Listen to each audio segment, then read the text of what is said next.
നമ്മൾ എത്രത്തോളം പൈസ മുടക്കുന്നോ അത്രത്തോളം നമ്മളെ കോസ്റ്റ്യൂം ബ്യൂട്ടിഫുൾ ആവും എന്നുള്ളത് ഒരു തെറ്റായ പൊതുധാരണയാണ്. കാരണം എന്തുകൊണ്ടാണെന്ന് വെച്ച് കഴിഞ്ഞാൽ നമ്മൾ പറയും ഈ പരിപാടിക്ക് 2000 ആളെ പരിപാടി, അപ്പോൾ അതിനാണ് ഞാൻ ഏറ്റവും അടിപൊളിയായിട്ട് നിൽക്കുന്നത്. മറ്റേ പരിപാടിക്ക് ഒരു 500 ആളെ പരിപാടി, അത് അത്ര തിരക്കടില്ലാത്തൊരു കോസ്റ്റ്യൂം ചെറിയ രീതിയിൽ മതി എന്ന് പറയും. പക്ഷേ ഇവിടെ മനസ്സിലാക്കേണ്ടത് നമ്മൾ എത്രത്തോളം അങ്ങനെ ചെറിയ രീതിയിൽ പറയുന്ന പറയുമ്പോൾ അതിൻ്റെ എമൗണ്ട് കുറവും, മറ്റേ വലിയ രീതിയിൽ വേണമെന്ന് പറയുമ്പോൾ അത് കുറച്ചും കൂടി പോർഷായിട്ട് ചെയ്യുക, അല്ലെങ്കിൽ അത് കൂടുതൽ എക്സ്പെൻസീവ് ആണെന്നുള്ളൊരു കൺസെപ്റ്റ് ഉണ്ട് ഇന്ന് നിലവിൽ.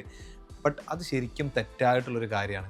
നമ്മൾ മനസ്സിലാക്കേണ്ടത് നമ്മൾ ആ പ്രോഗ്രാമിനെ ഹൈലൈറ്റ് ചെയ്ത് നിൽക്കാൻ, അല്ലെങ്കിൽ അന്നത്തെ സ്റ്റേജ് കാര്യം, ബ്രൈഡിൻ്റെ ഡ്രസ്സ്, അന്നത്തെ ലൈറ്റ്നിങ്, ഇതൊക്കെ കോറിലേറ്റ് ചെയ്യുമ്പോൾ നമ്മൾ അന്ന് ഏത് കോസ്റ്റ്യൂമിൽ ഏത് കളറിൽ നിൽക്കുമ്പോഴാണ് ഭംഗി. അവിടെ നിങ്ങൾ പ്രോഗ്രാം ടു പ്രോഗ്രാം ഇന്ന പ്രോഗ്രാമിന് കുറച്ച് കൂടുതൽ പൈസ ഇൻവെസ്റ്റ് ചെയ്യുക, മറ്റേ പ്രോഗ്രാമിന് കുറച്ച് ക്യാഷ്, ഡ്രസ്സിൻ്റെ കാര്യത്തിലാട്ടോ കുറച്ച് കുറഞ്ഞ ക്യാഷ് ഇൻവെസ്റ്റ് ചെയ്യുക എന്നുള്ളതല്ല.